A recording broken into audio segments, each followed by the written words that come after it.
Coucou tout le monde, j'espère que vous allez bien. Pour ce mois de juin, nous allons nous intéresser au fameux travail sur soi, qui est la genèse de l'épanouissement personnel.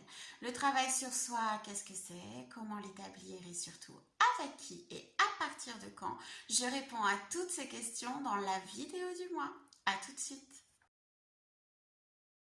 Je vais essayer de symboliser un maximum afin que vous puissiez comprendre cet état d'être. Donc imaginez que vous êtes enfermé dans une prison depuis des années. Il se trouve que cette prison, c'est vous qui l'avez construite pierre après pierre, mur après mur. Alors attention, vous avez été bien aidé pour la construire cette prison. C'est-à-dire que chaque brique est le symbole d'une blessure ou d'un trauma que vous avez subi durant votre enfance. Chaque mur porteur est une partie de votre histoire personnelle. Donc comment et pourquoi vous avez construit ces murs, cet assemblage de briques pour créer des murs de cette prison? Tout simplement pour vous protéger des agressivités, de la négativité extérieure. Seulement, comme toute bonne demeure, il nous faut des fondations. Et bien ces fondations, en fait, lors de votre conception, toutes les casseroles et les gentils traumatismes de vos parents, côté paternel et côté maternel de chacun, vous ont gentiment été transmis. C'est-à-dire qu'un nourrisson, lorsqu'il naît, n'est pas du tout une page blanche. Il est déjà porteur des traumatismes et des blessures de ses aïeuls sur plusieurs générations. Donc, cette prison dans laquelle vous vous êtes enfermé inconsciemment, encore une fois, c'est votre histoire, mais aussi celle que vous traînez de toute votre famille depuis des générations. Sauf que ce que vous ignorez, c'est qu'à l'intérieur de votre poche se trouve la clé de la liberté, la clé de votre propre prison. Vous êtes seul maître de vos lieux, c'est-à-dire que vous seul pouvez et êtes en capacité de sortir de cette prison à un moment qui sera le vôtre. À quoi va servir la psychanalyse dans cette partie, dans cet état d'être? Eh bien, tout simplement parce que nous allons faire un travail d'analyse sur chaque brique, sur chaque mur porteur de votre prison, mais également sur les fondations. Dès que nous aurons une explication sur toutes ces blessures et ces traumas, vous allez prendre conscience que vous êtes seul maître des lieux et que vous avez en vous la capacité de prendre les clés en main, de tourner la serrure et d'ouvrir cette porte. La psychanalyse, c'est l'analyse de votre psyché. Maintenant que vous avez pris connaissance de votre mal-être, nous allons pouvoir continuer dans la deuxième partie de cette thérapie avec un travail davantage en profondeur. Durant la suite de cette thérapie, vous allez prendre conscience de votre liberté de choix et surtout qu'il n'appartient qu'à vous d'ouvrir ou non cette porte. À vous de décider si vous souhaitez rester dans votre statut de victime ou enfin oser ouvrir cette porte et vivre la vie épanouissante que vous rêvez d'avoir. Cette deuxième partie de thérapie est à mon sens la plus difficile parce qu'il n'est pas toujours facile de prendre conscience de ses choix passés. Ça ne se fait pas sans douleur.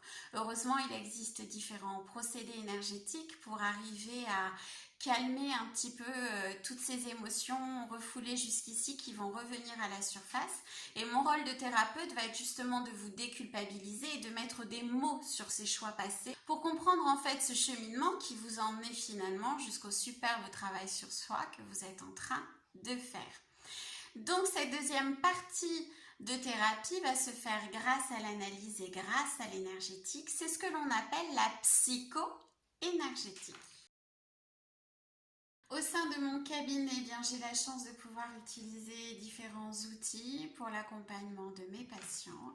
Donc j'utilise la psychanalyse couplée aux soins énergétiques, donc l'hypnose, le reiki, le laoshi, la psycho-énergétique quantique, procédés Zenside et j'en passe encore. Et puis très récemment la naturopathie. Pourquoi? Eh bien tout simplement parce qu'on aligne le corps, l'âme et l'esprit. Si on veut un travail en profondeur et fait à 100%, il n'y a pas de secret. Il faut aligner le tout pour pouvoir être vraiment qui l'on est. J'ai la chance également d'avoir un cadeau du ciel qui me permet de ressentir les émotions de mes patients, que ce soit des émotions présentes ou des émotions qui sont passées. Ça me permet bien évidemment de pouvoir avancer au propre rythme de chacun de mes patients. Donc le temps de thérapie, je ne peux pas vous dire, ça dépend des personnes, chacun son rythme, chacun son histoire, chacun son temps. Quel genre de thérapie pratiquer pour cheminer vers soi? Eh bien, je crois qu'il n'appartient qu'à vous de trouver votre propre thérapie. Encore une fois, c'est à vous de savoir ce qui vous paraît le plus possible, le plus en adéquation avec vos souhaits. Alors, certains vont avoir déjà fait un travail sur leur état d'être avec un professionnel de la psychologie et n'auront plus qu'à s'occuper de leur état d'âme. Donc ça peut se faire directement avec un thérapeute énergétique. Pour ceux qui n'ont pas du tout fait un travail psychologique avant sur leur état d'être, vraiment je vous demanderai de faire attention parce que nous ne pouvons pas débuter un travail sur soi sans en connaître les fondements.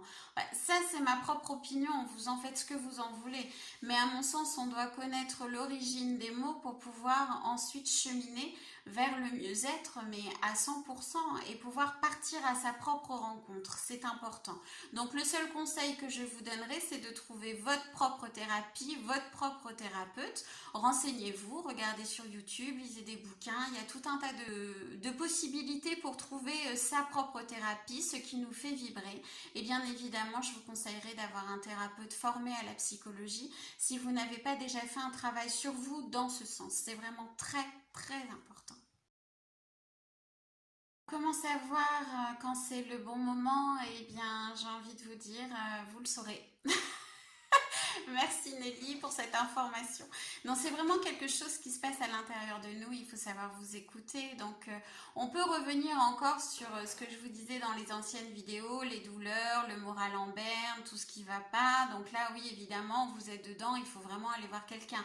Mais avant ça, si vous avez envie de cheminer, il n'y a pas vraiment de recette magique, vous le sentirez, vous le saurez, vous serez guidé vers une thérapie qui vous convient. Voilà, écoutez-vous, écoutez votre corps et votre âme crier. Il n'y a pas meilleure solution en fait. Écoutez-vous, entendez-vous, suivez votre intuition. Et bien voilà, nous arrivons à la fin de cette capsule. Je vais vous faire de gros bisous. J'espère vous avoir éclairé sur le sujet.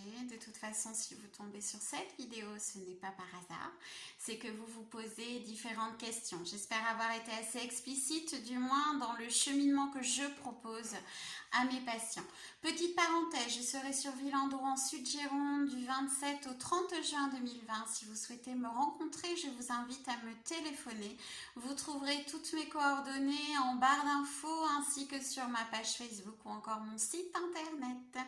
Pour le soin, j'avais préparé durant le confinement un protocole de soins, une vidéo avec un protocole de soins. Bien évidemment, elle sera en lien sous cette vidéo. Je vous invite à la consulter si jamais vous souhaitez débuter un travail sur vous, prendre conscience justement que vous avez besoin de cheminer vers vous-même. Voilà, je vous fais à tous de très très gros bisous et je vous dis à très bientôt.